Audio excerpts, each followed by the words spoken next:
안녕하십니까. 센트럴 서울안과 황영훈입니다. 중앙헬스와 함께 만드는 눈 건강 클래스. 오늘은 건강검진에서 녹내장이 의심된다면 이라는 주제로 준비해봤습니다. 건강검진 많이들 받으실 텐데 결과지 나올 때 되게 떨리죠. 저도 긴장되던데요. 결과지를 딱 펼쳤는데 녹내장이 의심된다는 얘기가 나오면은 그때부터 이제 당황하기 시작합니다. 인터넷을 검색해 보면은 녹내장 하면은 뭐 실명 이런 얘기도 나오고 하니까 왠지 당장이라도 막 실명될 것 같고 걱정스러운 마음이 먼저 생기기 마련인데요. 그래서 오늘은 검진에서 녹내장이 의심된다는 얘기를 들었을 때 그 다음 과정이 어떻게 되고 왜 그런 얘기가 나오는지, 그다음에 앞으로 어떻게 하면 좋을지에 대해서 말씀드리고자 합니다. 간단한 참여 이벤트도 준비되어 있습니다. 채널을 구독하시고 영상 댓글란에 댓글 달아주시면은 추첨을 통해서 선물도 드리고 있으니 많은 참여 부탁드립니다. 저를 간단히 소개드리면은 센트럴 서울안과에서 근무하고 있고 주로 녹내장 분야 진료를 담당하고 있습니다. 센트럴 서울안과에는 저 말고도 많은 안과 의사가 있어서 녹내장 분야에는 3명의 전문의가 있고 망막 분야에 2명, 각막 분야에 3명의 전문의가 각 분야의 질환 중심으로 진료를 보고 있습니다. 오늘의 주제는 건강검진에서 녹내장이 의심이 된다면입니다. 그래서 말 그대로 녹내장이 의심되는 상태, 의심은 되지만 아직 녹내장인지 아닌지 확실하지 않은 상태를 녹내장 의증이라 부릅니다. 의심할 때 의자를 써서 의증이라고 불러서 오늘의 주제는 다른 말로 하면은 녹내장 의증이 되겠습니다. 그래서 녹내장 의증은 여러 경로를 통해서 알게 되는데 보통 아마 제일 익숙하신 거는 검진을 통해서 발견되는 경우일 것 같습니다. 그만큼 검진을 받는 인구가 많기 때문에 빈도수가 많을 걸로 생각을 하고 있고요. 그다음에 대개는 이제 의심을 하게 되면은 안과에서 정밀 검사를 하게 되죠. 그래서 안과에서 정말 녹내장이 맞는지 확인하는 과정을 거쳐서 검사 결과를 다 통합해서 앞으로 어떻게 할지 계획을 짜게 되겠습니다. 먼저 녹내장부터 간단히 살펴보겠습니다. 녹내장은 이 3가지 키워드가 있습니다. 첫째는 안압, 그러니까 눈 속의 압력 때문에 눈 속에 있는 시신경이 약해지면서 시야가 점점 좁아지는 병이 되겠습니다. 그래서 이 3가지를 항상 잘 떠올려야 이해가 쉽습니다.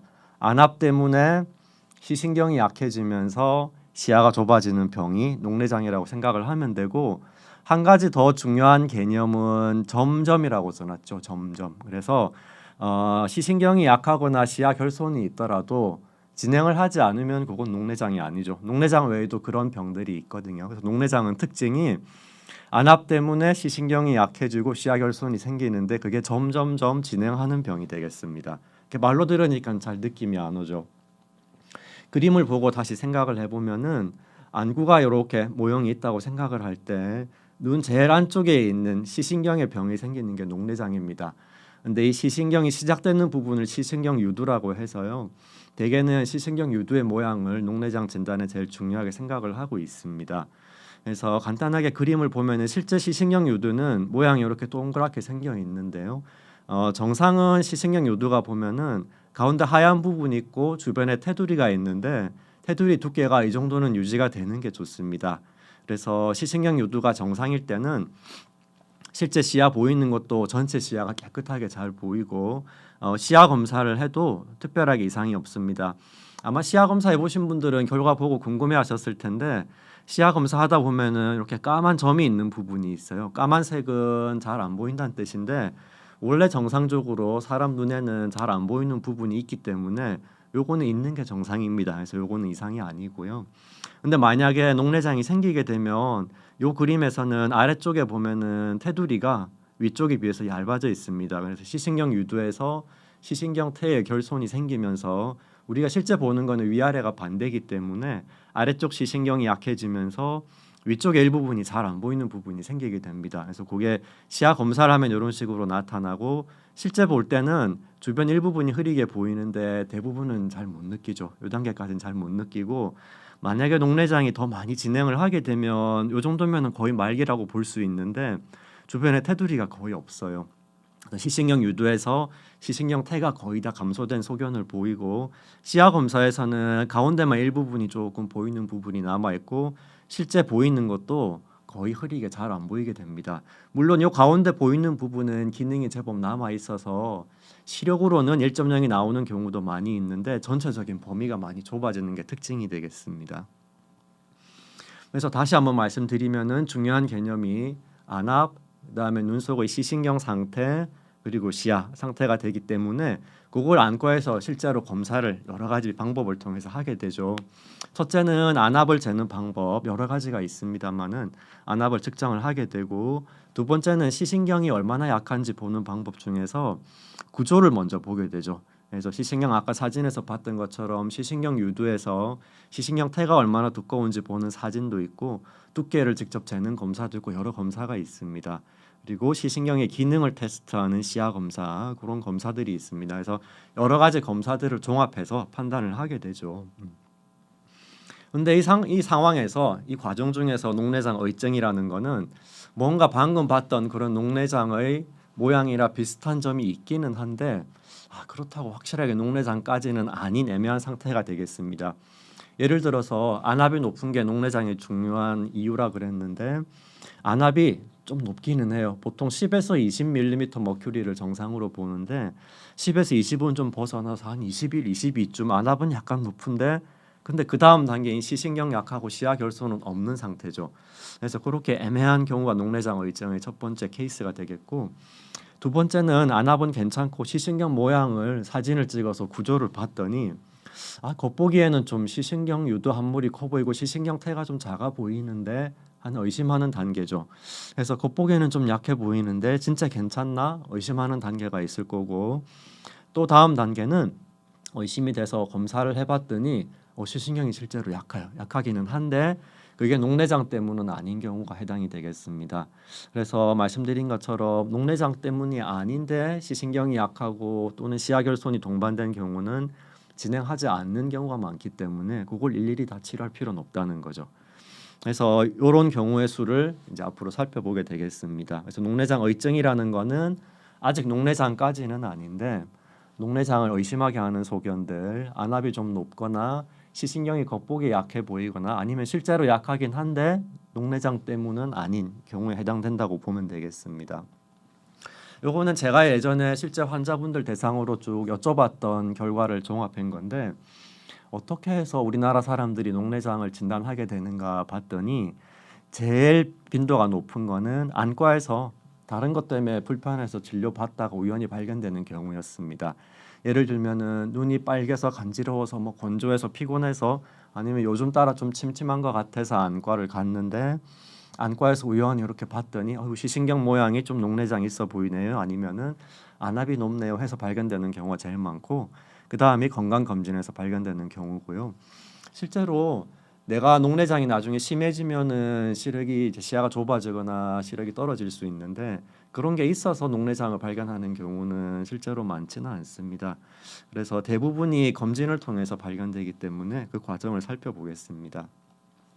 건강검진 아마 받아보신 분들은 아시겠지만 대개 안과랑 관련된 검사는 처음에 시력판 보고 시력 재는 검사하게 될 거고 그다음에 이런 안압 측정하는 검사 아마 많이 받아보셨을 겁니다. 대개는 검진에서는 스크리닝 목적으로 사용하기 때문에 공기 안압계가 사용하기 편해서 많이 시행을 하고 있는데 바람이 나오는 검사를 하고 나면 오른쪽 왼쪽 이렇게 안압이 숫자로 나오게 되겠죠. 그래서 첫째는 안압을 측정하게 될 거고 두 번째 이런 사진 아마 많이 찍어 보셨을 거예요. 보통 안저 사진이라고 해서 안저라는 건 말 그대로 눈의 제일 안쪽 시신경이랑 망막을 얘기하는데 거기 사진을 찍어 보면은 사진이 이런 식으로 나와서 시신경 유두와 주변을 지나가는 신경 섬유들의 모양을 볼 수 있습니다. 그래서 대략 보통 건강검진에서는 요 단계까지를 거쳐서 의심을 하게 되는 거죠. 그렇게 해서 안과를 오게 되면은 이제 당연히 안과는 좀 더 자세한 장비들이 있으니까요. 더 많은 검사들을 하게 될 겁니다. 안압이 공기 안압계가 대략적인 상황을 알기는 좋은데 좀 여러 가지 오차가 생길 수 있는 상황들이 있기 때문에 우리 안과에서는 그래도 아직까지는 가장 정확한 방법을 눈에 직접 장비가 닿게 해서 측정하는 접촉식 안압계 중에 하나인 골드만 안압계를 그래도 가장 표준으로 생각하고 있습니다. 이 그림에서 보이는 이 검사인데요. 이 장비가 눈에 살짝 닿는 면이 있어서 좀 불편할 수 있고 마취 하나 안약을 넣어야 되긴 하는데 그래도 제일 정확한 장비고요. 혹시나 이걸로 하기 힘들 때는 또 다른 방법들도 있어서 여러 가지 방법을 통해서 안압이 진짜 높은지 확인을 하는 게 첫 번째가 되겠습니다. 근데 이 안압을 잴 때는 방법이 요 그림에서 보이는 것처럼 눈의 바깥쪽에서 각막을 눌렀을 때의 그 힘을 측정하는 거기 때문에 눈 안쪽과 바깥쪽의 힘이 균형을 이루게 하는 그 면적을 보는 검사이기 때문에요. 실제로 측정하는 각막 측정하는 그 장비가 닿는 부분이 눈 제일 앞에 있는 각막이죠. 그래서 각막의 성질에 따라서 영향을 좀 받습니다. 예를 들어서 각막이 다른 사람보다 두꺼우면 좀 실제보다 높게 나오기도 하고요. 각막의 모형이나 아니면은 표면의 울퉁불퉁한 정도 그런 성질에 따라 영향을 받을 수 있기 때문에 보통 안과에서는 안압을 해석할 때 각막 상태도 같이 보게 되겠습니다. 그다음에 시신경 유도와 신경 섬유에 대해서 다양한 검사를 하게 되는데 제일 기본적으로 할 수 있는 거는 요 검사죠. 세극등 현미경은 우리 안과에서는 거의 뭐 기본적으로 쓰는 장비인데 여기 앞에다가 이런 렌즈를 대고 보면은 눈 속에 망막 시신경까지 볼 수 있어요. 그래서 일단 이런 검사를 통해서 대략적인 모양을 파악할 수 있고 이게 좀 더 자세하게 보려면은 아까 봤던 것처럼 건강검진에 쓰이는 것처럼 그냥 칼라 사진을 찍어 볼 수도 있고 그걸 여러 다른 모드로 변환해서 볼 수도 있고 최근에는 훨씬 정밀한 장비들이 많이 나와 있어서 대표적인 게 빛간섭 단층 촬영이죠. OCT라는 검사 장비인데 그 검사 장비를 통하면은 우리가 눈으로 봐서는 그냥 대략적인 패턴을 알 수 있는데 자세하게 두께를 다 측정을 할 수 있게 되죠. 혈관도 볼 수 있고 단면도 볼 수 있는 장점이 있습니다. 그래서 여러 방면으로 시신경을 자세하게 들여다본 그다음에 이제 판단을 하게 되겠죠. 그래서 말씀드린 것처럼 녹내장을 의심하게 하는 소견은 여러 가지가 있는데 첫째는 10에서 20이 일반적인 범위인데 거기서 벗어나는 경우, 그러니까 높은 경우. 그다음에 시신경이 약해 보이는 경우. 근데 시신경이 약해 보이는 경우도 그 건강검진 결과지를 보면은 약간 멘트가 사람마다 달라요. 그래서 누구는 시신경 유도 함몰비가 증가되어 있습니다라는 이야기를 듣기도 할 거고 누구는 신경섬유증 결손이 있다는 얘기를 듣기도 하고 또 근시 변화 때문에 시신경이 틀어지거나 시신경 주위에 위축이 있습니다. 그런 얘기를 듣기도 할 텐데요. 다 비슷한 얘기입니다. 그래서 예를 들면 이런 식이죠. 건강검진할 때 안압계로 안압을 측정을 했더니 23, 24가 나와서 안압이 높으니까 녹내장 검사 한번 받아보세요. 그런 얘기를 듣는 경우도 있을 거고 이런 경우죠. 두 번째 사례는 오른쪽 왼쪽 사진을 찍었더니 왼쪽 눈이 시신경 유도 함몰비가 큽니다. 녹내장 검사 받아보세요. 이렇게 나오는 경우가 사실은 제일 많죠. 무슨 말인가 하면은 사진을 찍어서 요 시신경 유두의 모양을 오른쪽 왼쪽을 봤는데 시신경 유두 주변에 요 테두리가 중요하다 그랬잖아요.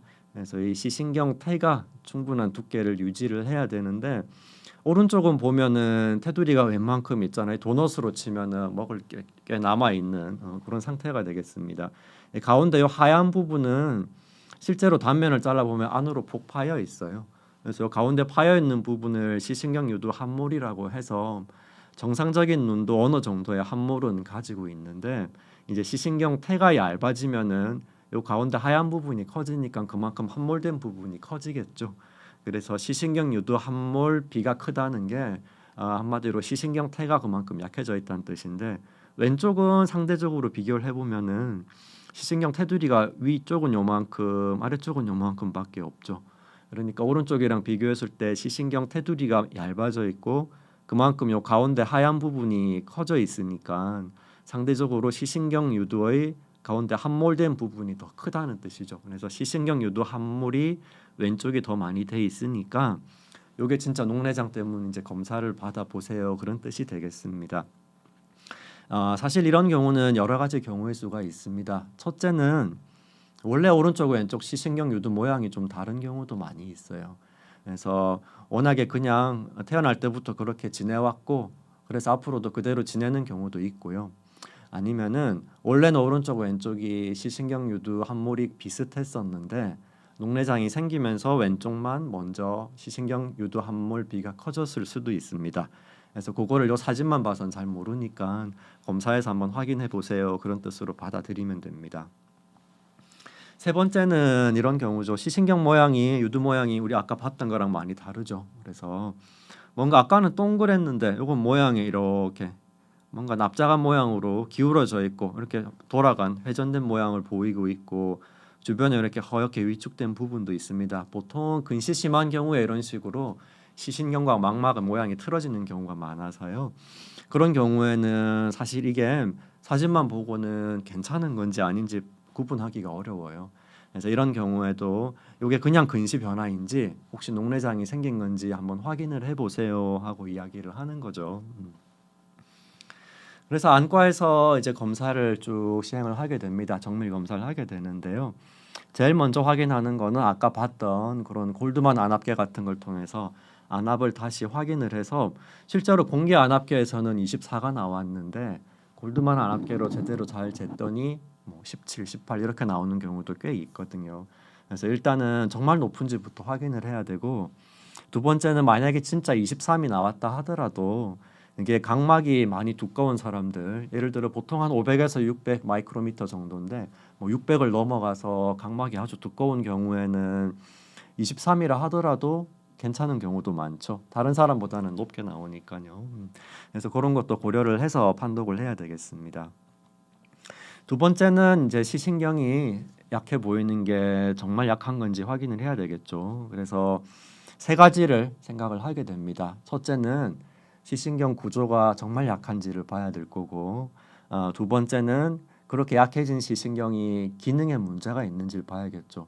만약에 구조에 문제가 있어서 시신경이 실제로 시신경 태가 줄어 있고 신경 섬유층이 줄어들어 있다 하더라도 기능에 문제가 없으면은 그건 문제가 아닌 거죠. 그래서 기능을 봐야 될 거고, 그다음에 시신경이 만약 진짜 약하다면은 왜 그런지 원인을 생각을 해야 되겠죠.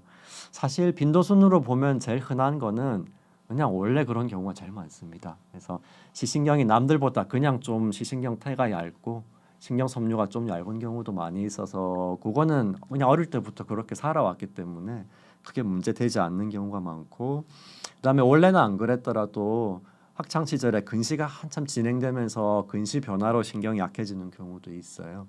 근데 그거는 다행히 대개는 근시가 어른 되고 나서는 많이 안 변하니까 이후에는 괜찮은 경우 많아서 그것도 그냥 두고 보는 경우가 많습니다. 반면에 녹내장 때문에 만약 신경이 약해졌다면 그거는 가만 놔두면 점점 더 진행을 하기 때문에 진행을 억제시키는 뭔가를 해야겠죠. 그래서 원인도 생각을 해야 되겠습니다. 구조는 대개는 눈앞에서부터 여러 가지를 쭉 전체적으로 다 살펴봐야겠지만 제일 직접적으로 시신경을 살펴볼 수 있는 거는 시신경 유두, 아까 말씀드렸던 요 시신경 유두의 시신경 테두리가 얼마나 잘 있나 봐야 될 거고, 그다음에 시신경 유도 함몰이 얼마나 되어 있는지, 그다음에 그 시신경 유도의 바닥 부분에 사상판이라는 게 있어요. 그래서 사상판에 혹시나 구조에 문제가 있나, 뭐 시신경 유도 주변에 출혈이 있나 여러 가지를 보게 되고요. 그다음에 시신경 유도 주변에 연결되어 있는 신경 섬유층들이 있어요. 그래서 요 신경 섬유층들의 결손이 있나를 보게 되고, 요 관련된 신경 섬유층들의 결국 몸통은 신경절 세포입니다. 신경절 세포에서 받은 정보를 신경 섬유층을 통해서 시신경 유두를 통해서 머리로 전달이 되기 때문에 요 신경 세포의 전체 그림을 보기 위해서는 요걸 같이 보는 게 좋고요. 그다음에 기능은 여러 가지 검사를 통해서 확인할 수 있습니다. 그래서 가장 대표적이고 가장 극단적인 사례를 볼 텐데요. 같은 사람 눈입니다. 같은 사람 눈인데 왼쪽은 보면은 녹내장이 아직 생기기 전이죠. 녹내장 생기기 전 사진을 보면은 여기 시신경 유두가 동그랗게 있고 시신경 태가 이 정도면은 두께 괜찮아요. 위아래 특히나 시신경 태 잘 유지되고 있고 가운데 하얀 부분 함몰된 부분도 있기는 한데 이 정도면 정상에 가까워요. 근데 안압이 아주 높은 상태로 시간을 오래 지내게 되면은 이렇게 변합니다. 그래서 제일 큰 차이는 시신경 테두리가 요만큼 있던 게 요만큼 거의 다 없어졌죠. 많이 줄어들었습니다. 그래서 시신경 테두리가 줄어들고 그만큼 함몰이 커지는 게 가장 대표적인 변화가 되겠습니다.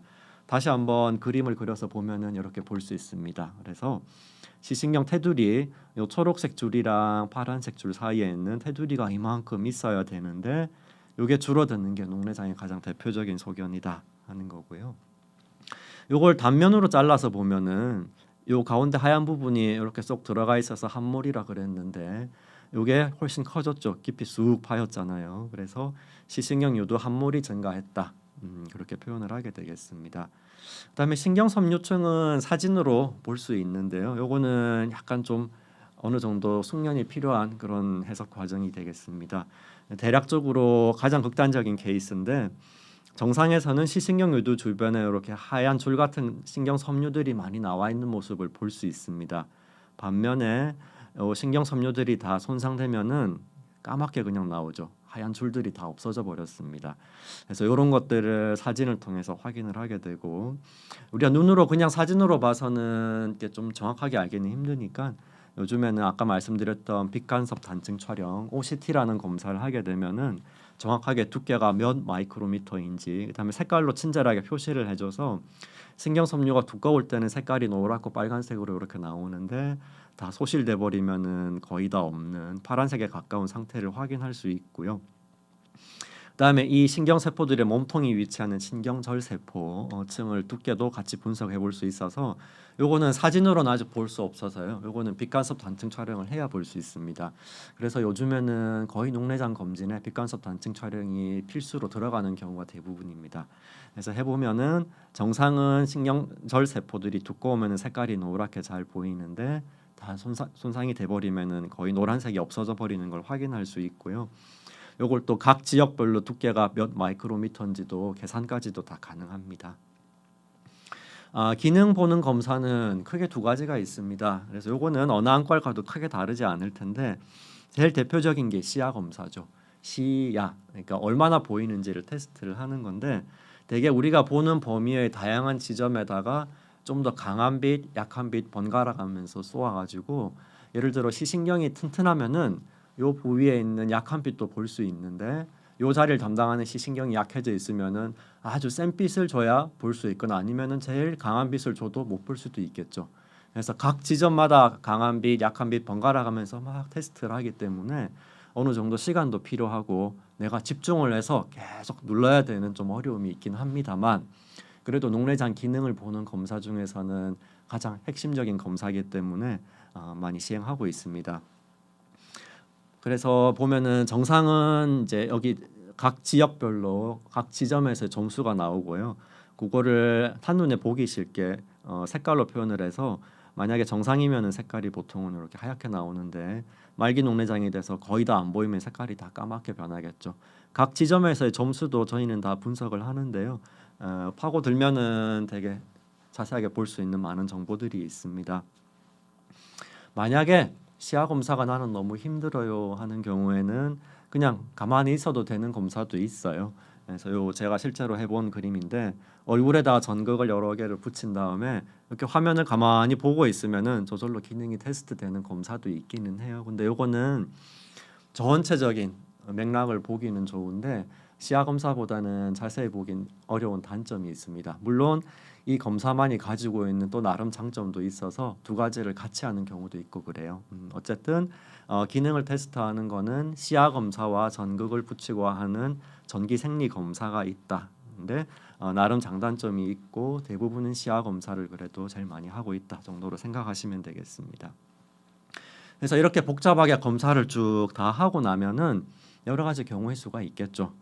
그래서 검사를 하고 나서 실제로는 겉으로 보기에는 약해 보이는데 실제로는 괜찮네 하면은 그건 뭐 다음에 또 할 거 없죠. 그냥 경과 관찰만 하면 되는데 시신경 여러 가지 뭐 구조랑 기능 검사를 했더니 진짜로 시신경이 약하긴 약하다 하면은 그다음에 여러 가지 경우의 수를 생각을 해야겠죠. 원인을 생각을 해야 돼서 진짜 녹내장이다. 그러면은 이제 녹내장을 더 진행되지 않게 여러 가지 치료를 해야 될 거고요. 만약에 그냥 선천적으로 좀 약하다 아니면 근시 때문에 약하다 그러면은 일단은 서두를 필요는 없겠습니다.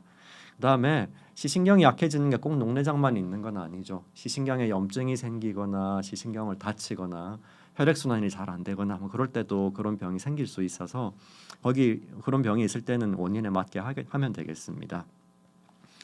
그래서 결과를 쭉 이제 다 종합해서 앞으로 어떻게 할지 계획을 짜려면은 두 가지를 생각을 해야 돼요.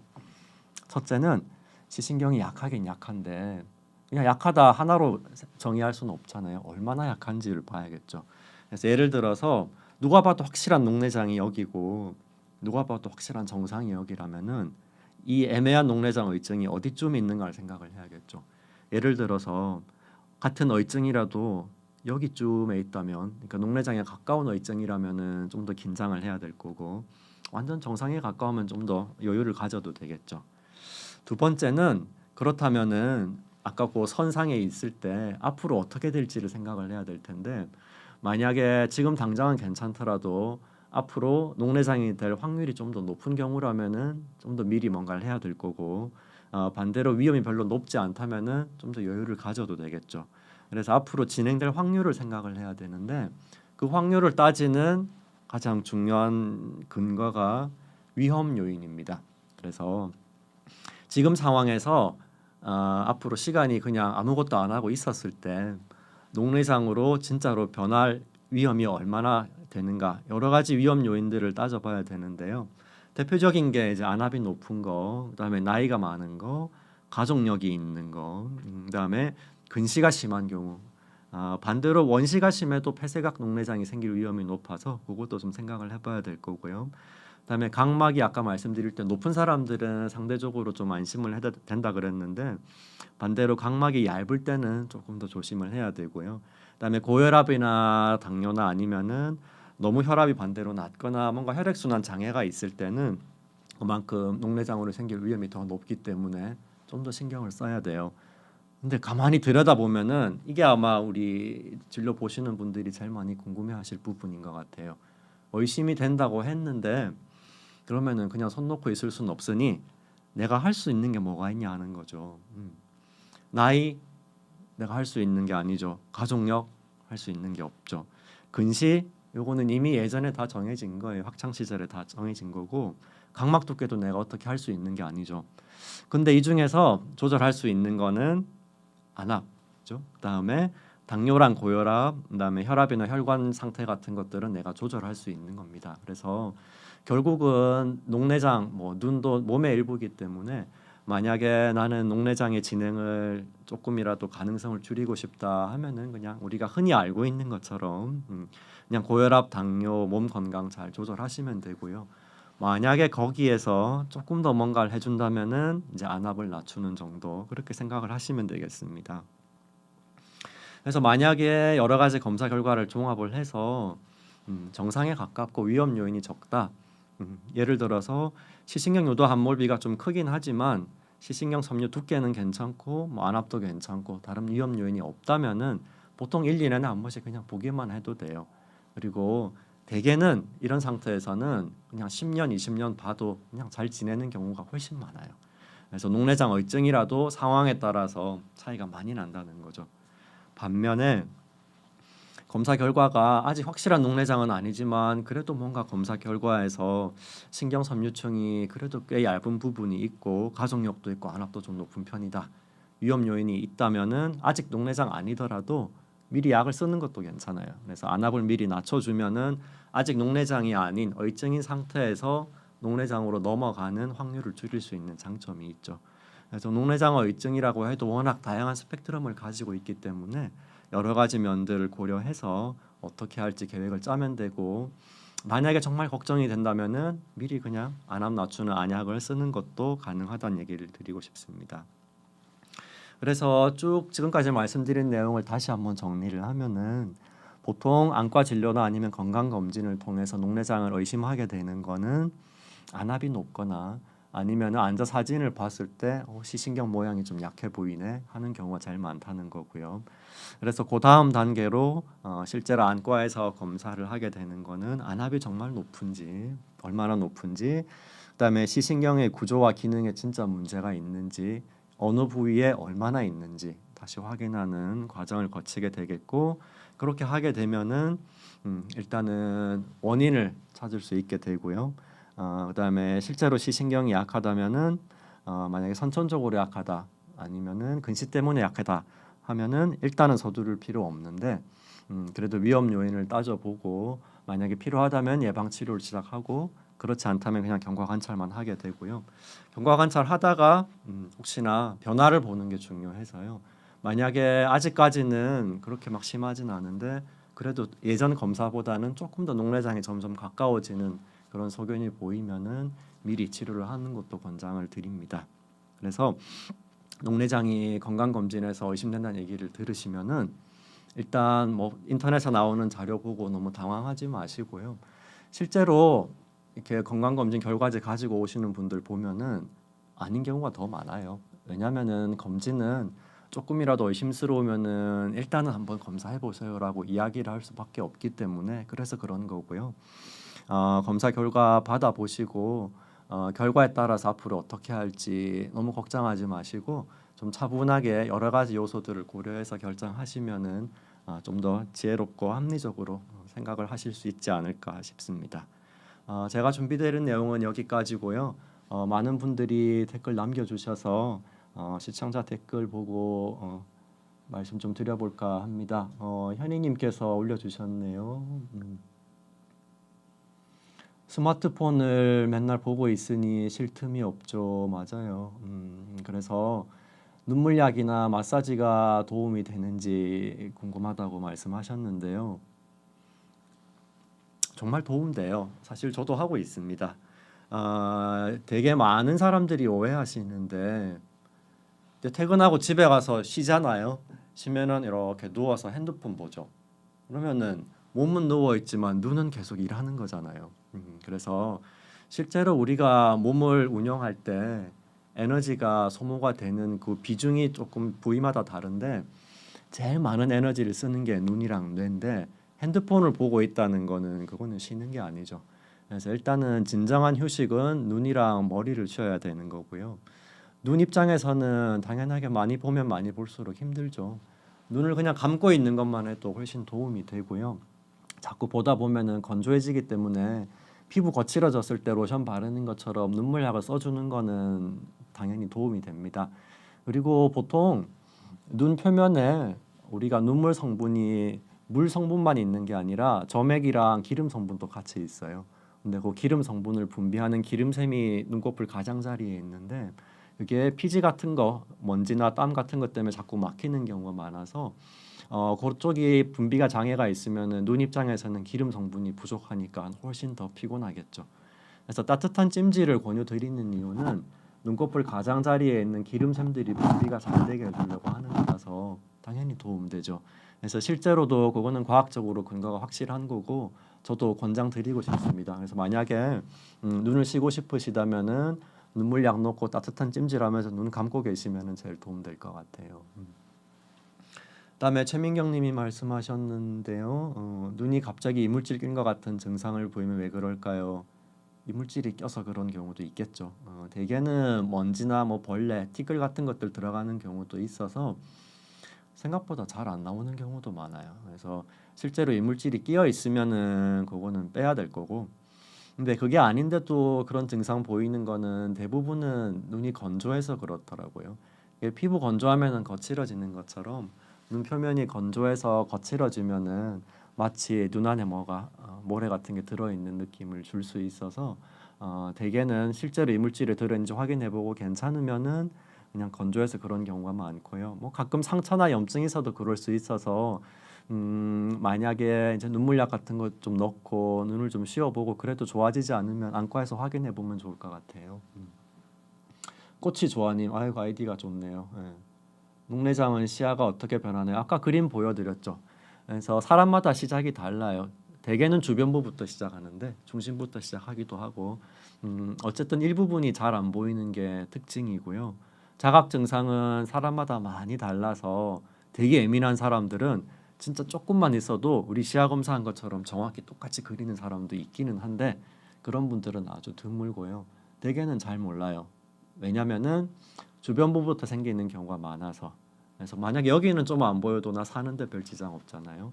두 번째는 양쪽 눈이 같이 이렇게 생기는 경우 잘 없어서 그래요. 만약에 이쪽이 오른쪽 이쪽이 시야 결손이 있어도 왼쪽이 괜찮으면 실제로 양안으로 볼 때는 증상이 없겠죠. 세 번째는 그런 변화가 어느 날 갑자기 생기면은 오늘 왜 이렇지 하고 느낄 텐데 서서히 생기기 때문에 적응을 해서 잘 모르는 경우가 많아요. 그래서 자각 증상은 있는 사람도 있는데 아주 심해지기 전까지는 대개는 잘 모른다고 생각하시면 돼요. 둥둥 오소리님, 녹내장어증 처음 알았어요. 아이 그럼요. 정기적으로 안과 검진하면은 조기에 발견할 수 있죠.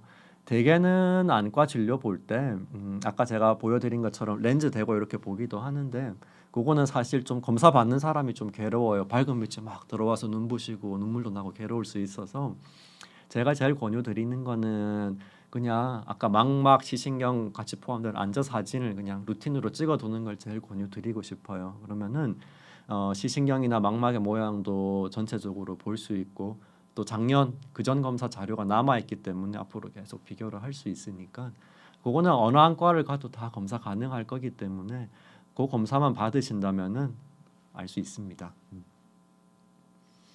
요 검사는요 그냥 안과에서 그냥 루틴으로 해줘요. 그래서 그냥 혹시나 녹내장은 괜찮은가요? 그냥 이 정도만 말씀하셔도 혹시나 이제 다른 것 때문에 안 하더라도 추가로 그냥 사진 찍으면 되니까요. 혹시 녹내장 괜찮은지 검사 받고 싶어요 말씀하시면은 그냥 간단하게 할 수 있을 겁니다. 녹내장은 좋아지지는 않아요. 대신에 우리가 최대한 노력해서 더 안 나빠지게 하려고 하는 거죠.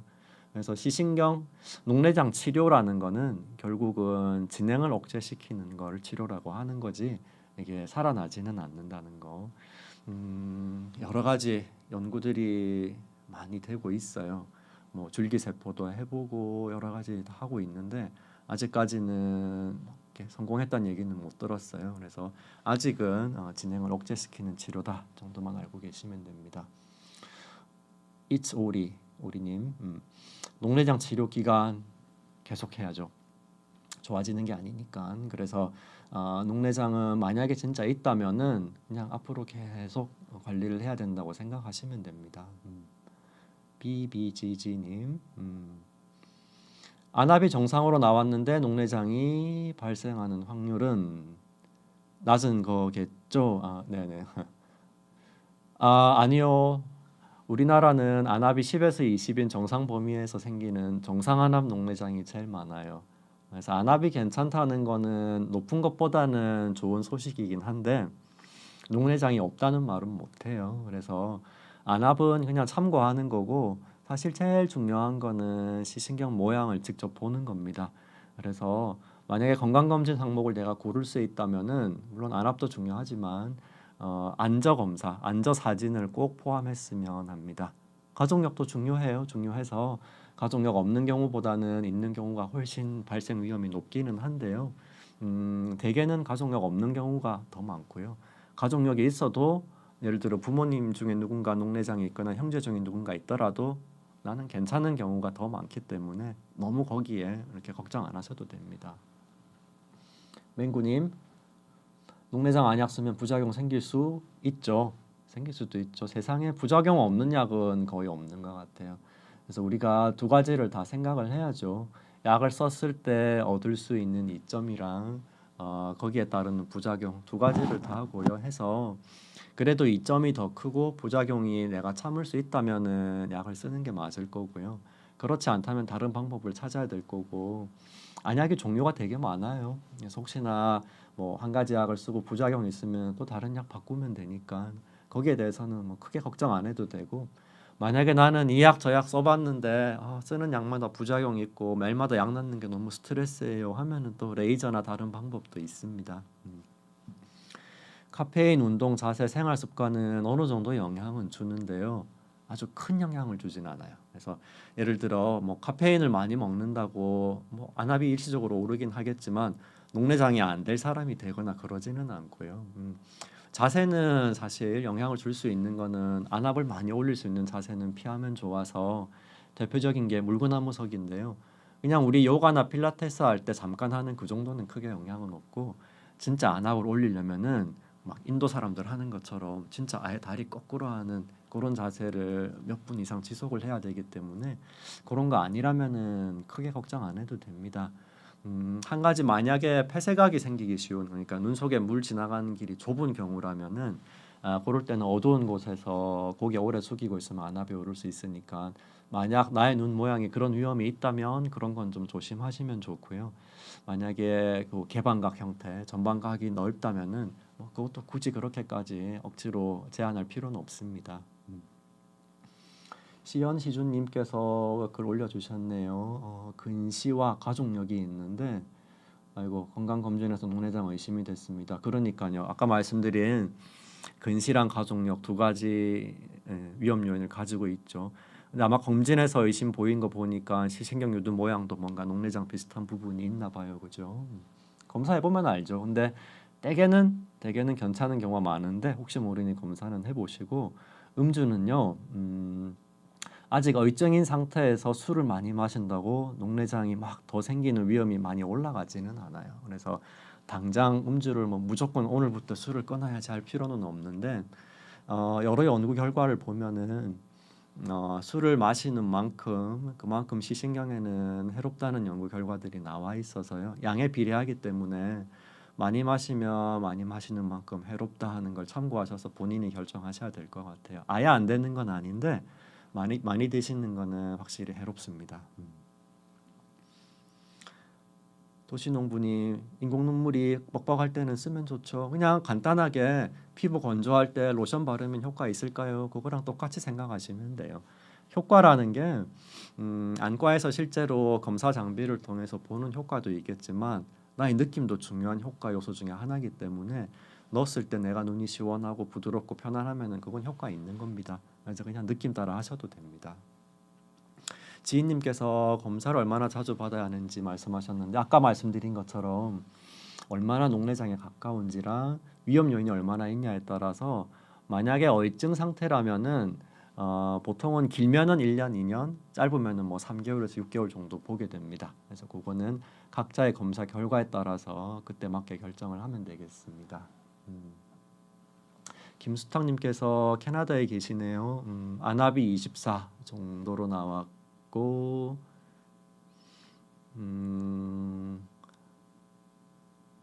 동양인만 갖고 있는 녹내장은 저는 못 들어본 것 같아요. 그러니까 약간 인종마다 좀 더 잘 생기는 녹내장이 있어서 아마 동양인에게 좀 더 잘 생기는 정상안압 녹내장일 수도 있지만 24면 안압이 높은데요. 어쨌든 안압이 24면은 높죠. 보통 10에서 20을 정상으로 보니까 어쨌든 참고치보다는 높은 상태고 이 24가 나한테 높은지 아닌지는 숫자만 보고는 몰라요. 그래서 각막 두께라든지 시신경 상태를 보고 만약에 각막이 두껍고 시신경이 괜찮다 그러면 24는 나한테는 그래도 버틸 수 있는 안압이라고 판단을 하는 거고 만약에 나의 각막이 얇고 시신경이 이미 약해서 녹내장이 생겨 있다면 24는 높은 거겠죠. 그래서 숫자만으로는 판단을 못하기 때문에 24라면은 저 같으면은 그래도 안과에서 진료 보는 게 좋을 것 같아요. 무심사 오토플랜님, 네. 녹내장 의심 진단을 받았을 때 제일 먼저 결과에 따라 다르겠죠. 만약에 녹내장 의심 중에서도 녹내장에 확실히 가깝거나 위험 요인이 높으면 바로 치료 시작할 수도 있을 거고 아니면은 그냥 두고 보기도 하겠죠. 아까 말씀드린 것처럼 뭐 안과에서 어떻게 하건 약을 쓰건 수술을 하건 그런 거 상관없이 내가 할 수 있는 거는 위험 요인을 조절하는 거라고 그랬죠. 그래서 만약에 뭐 혈압이나 당뇨가 있다면 그런 것들 조절하시고요. 만약 그런 게 없다면은 그냥 뭐 유산소 운동 열심히 하시고 건강하게 지내시면은 그 이상 특별히 할 건 없을 것 같아요. 그다음에 동해바다님께서 주셨네요. 24년에 급성 폐쇄형 녹내장으로 수정체 제거 후 이미 폐쇄각 녹내장인 상태에서 수정체를 제거하고 안압이 17이면은 그래도 많이 높지는 않죠. 근데 약을 계속 쓰라고 할 때는 이유가 있겠죠. 안압이 처음보다 아마 내려왔을 거예요. 하지만 그래도 17이라는 안압이 나의 녹내장 진행을 억제하기에는 충분치 않다고 생각할 수도 있을 거고요. 아니면은 약을 끊었을 때 다시 안압이 오를 위험이 있을 수도 있을 거고요. 안약을 계속 쓰라고 하는데 부작용은 없을까요? 그거는 쓰신 분이 제일 잘 아실 것 같은데 지금까지 괜찮았으면 괜찮은 거죠. 대개는 안약 부작용은 계속 쓴다고 더 나타나는 거는 많지 않아요. 대개 초반에 썼을 때 크게 불편하지 않으면은 대개는 비슷하게 가는 경우 많아서 지금 현재 많이 불편하지 않으면은 그대로 쓰시는 게 제일 좋을 것 같아요. 권혜연님, 네, 반갑습니다. GPT가 얘기해줬군요. 오전 9시에 가장 높다. 근데 이거는 사람마다 좀 많이 달라요. 9시에 높은 사람도 있지만 보통 일중 변동이라 그래서 하루 종일 재보면은 9시보다는 조금 더 이른 시간에 높은 경우가 더 많았던 것 같아요. 예를 들어서 새벽에 5시, 6시. 그래서 만약에 할 수만 있다면은 일중 변동을 측정할 수 있으면 제일 좋긴 합니다. 요즘에는 아이케어 홈 같은 장비가 있어서 집에서 자기가 안압 잴 수 있죠. 그래서 혹시 가능하다면은 정말 안압이 많이 걱정되면은 시간을 두고 6시, 12시, 6시, 12시 뭐 이런 식으로 하루에 4번 안압을 측정하면은 자세한 정보를 얻을 수는 있지만 그렇게까지 안 해도 되는 경우가 대부분이라서요. 대개는 시간을 고려하면 좋기는 한데 그냥 제일 좋은 거는 아침에도 재보고 오후에도 재보고 다양한 시간에 안압 재보는 게 제일 좋아요. 그래서 안압은 시간에 따라 다르기는 한데 참고를 하는 거지 굳이 그것 때문에 진료 시간을 바꾸거나 뭐 그렇게 할 필요는 없다는 얘기죠. 에모님께서 녹내장이 있으면 시력 교정 수술을 못 하나요? 여쭤보셨는데 할 수는 있어요. 왜냐하면 녹내장이 생기는 부분은 제일 뒤쪽에 있는 시신경이고 시력 교정 수술할 때 주로 수술하는 부분 앞에 각막이나 아니면은 수정체 쪽이기 때문에 할 수는 있는데 만약에 별일 없이 잘 끝나면은 참 좋은데 혹시나 조금이라도 문제가 있으면 아주 골치 아파지죠. 예를 들어서 각막을 깎는 수술을 했는데 그 자리에 혼탁이나 염증이 생기게 되면은 그걸 억제하기 위해서 스테로이드 안약을 써야 되는 경우가 종종 있단 말이죠. 근데 고도근시인 사람들은 스테로이드에 반응하는 경우가 안 그런 사람보다는 더 높아요. 그래서 만약에 수술은 잘 끝났는데 뒤에 뭔가 염증이나 혼탁이 생겨서 스테로이드 안약을 써야 수술한 부위가 별 탈 없이 잘 유지가 되는데 약을 쓰자니 안압이 오를 것 같고 실제로 썼더니 안압이 오르거나 하면은 약을 쓰면 녹내장이 안 좋고 안 쓰면 각막이 안 좋고 그런 상황이 될 수 있어서 가급적이면 조심스럽게 하면 좋고요. 많이 불편하면 하셔도 돼요. 대개는 문제 안 생기는데 혹시나 생겼을 때 골치 아플 수 있어서 그런 점을 미리 충분히 감안해서 결정하시면 되겠습니다. 김정숙님께서 녹내장 안약을 쓰면 감기약을 먹으면 안 되나요? 라고 말씀 주셨는데 괜찮아요. 그냥 드세요. 녹내장 안약을 쓰는 거랑 녹내장 약이랑은 상호 관계가 거의 없어요. 대개는 녹내장은 안약을 쓰죠. 저희가 쓰는 안약은 다른 이렇게 먹는 경구약이랑은 상호작용이 거의 없어서요. 거의 그냥 신경 안 쓰셔도 되고 가끔 감기약 자체가 그러니까 녹내장 안약이랑 상관없이 감기약 자체가 폐쇄각을 유발하는 경우도 있기는 한데 아주 드물어요. 그래서 우선은 그런 거 상관없이 그냥 약을 다 드시는 거를 권유드립니다. 그다음에 류미님께서 질문 주셨네요. 병원마다 맞다고 어떤 것은 아니라고 하는데 그런 경우 되게 많아요. 그래서 아까 제가 보여드린 그 표에 있는 것, 그림에 있는 것처럼 완전히 누가 봐도 완전히 정상이거나 누가 봐도 완전 녹내장이면은 그건 뭐 생각할 필요가 없는데 애매하게 걸쳐 있는 경우가 많단 말이죠. 그러면은 그 애매하게 걸쳐 있는 경우에 누구는 그래도 녹내장에 가까우니 녹내장으로 미리 생각합시다라고 얘기할 수도 있고 누구는 그래도 아직 확실히 녹내장 아니면은 좀 두고 봐야지 이렇게 생각할 수도 있습니다. 그래서 그거는 생각하기 나름이라서 왜 가는 데마다 진단이 달라 이렇게 생각할 수도 있지만 한편으로는 그만큼 좋은 거죠. 누가 봐도 녹내장인 경우는 아니란 뜻이잖아요. 그래서 그럴 때는 일단은 여러 의견 종합해서 조금 더 차분하게 결정하셔도 될 것 같아요. 또 병원마다 장비가 좀 달라서 그럴 수도 있고요. 또 선생님들마다 좀 더 중요하게 생각하는 포인트가 다를 수도 있으니까 그럴 때는 좀 더 상황을 종합해서 판단하시면 되겠습니다. 빵지술래님께서 올려주셨네요. 시야 문제가 생길 때 시야 제한을 극복하는 팁이나 보조 기구가 있나요? 참 어려워요. 차라리 뭔가 시력이 안 좋거나 하면은 뭔가 안경을 쓰거나 이런 식으로 하는데 시야는 사실 여러 가지 시도는 이루어지고 있어요. 그래서 안경을 통해서 뭔가 좀 초점을 다른 데로 옮겨 본다든지 아니면은 뭔가 VR, 그러니까 그 가상현실 같은 기술을 이용해서 좀 도움되게 하는 그런 여러 가지 시도들이 있기는 한데요. 아직 일상에서 널리 쓰이는 것 같지는 않아요. 그래서 제일 좋은 방법은 그냥 조심하는 수밖에 없어요. 제일 힘들어하는 게 계단 내려가는 거랑 운동하는 거예요. 그다음에 운전하는 거. 그래서 가급적이면은 계단 내려갈 때 특히 마지막 계단 조심하셔야 되고, 그다음에 운동할 때 특히나 뭐 테니스나 이런 거 할 때 공 어느 순간 오면 잘 안 보이는 경우 있거든요. 그래서 부딪히지 않게 조심을 해야 되고, 운전은 가급적이면 안 할 수 있으면 좋은데 혹시나 해야 되면은 가급적이면은 야간에는 안 하시면 좋고요. 그다음에 주차할 때 많이들 긁으시더라고요. 그래서 좀 더 조심하시는 그런 식으로 하는 게 좋을 것 같아요. 창님 올려주셨네요. 센트럴에서 관리 중이시군요. 네. 건강검진에서 안압이 24라고 해서 걱정이 돼요. 24면은 높기는 하죠. 높기는 한데 보통 우리가 10에서 20을 기준으로 해서 높은 거지, 저희가 빨리 안과 오세요 하는 높은 안압은 70, 80이에요.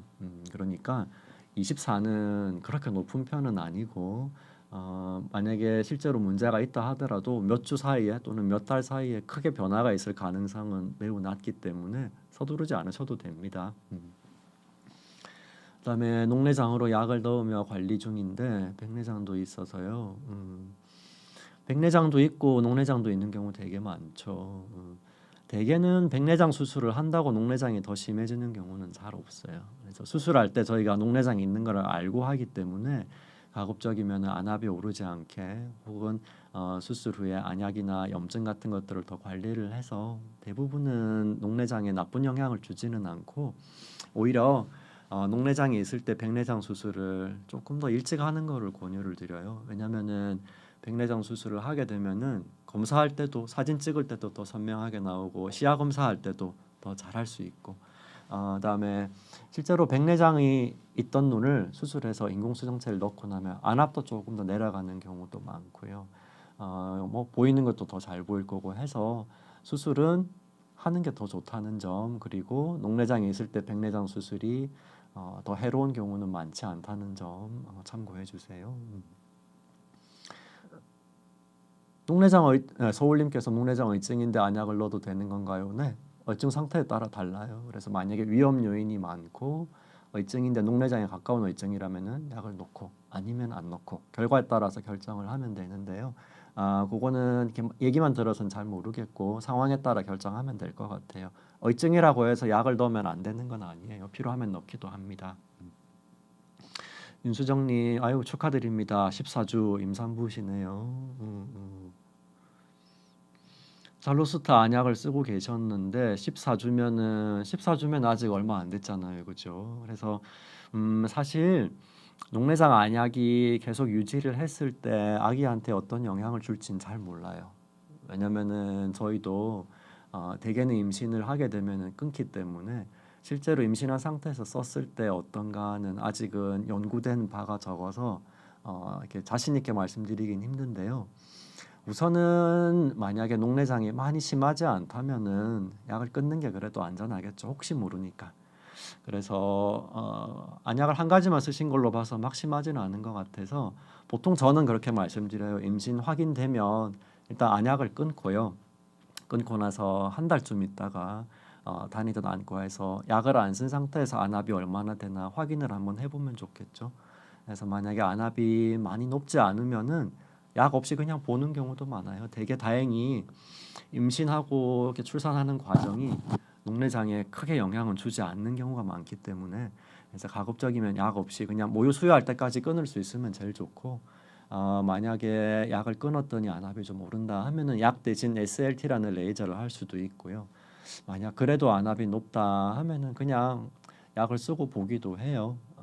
가끔씩 그런 경우 있는데 지금까지는 약 때문에 뭐 아기한테 나쁜 영향이 있었던 적은 저는 경험한 적이 없어서요. 여러 가지 옵션이 있으니까 우선은 제가 권유드리는 거는 약을 중단하고 안과에 방문하셔서 안압이랑 눈 상태에 따라서 어떻게 할지 계획을 짜면 될 것 같아요. 자, 그래서 오늘도 많은 분들이 질문을 주셨는데요. 뭐 조금이라도 도움이 되어 드렸으면 하는 바람입니다.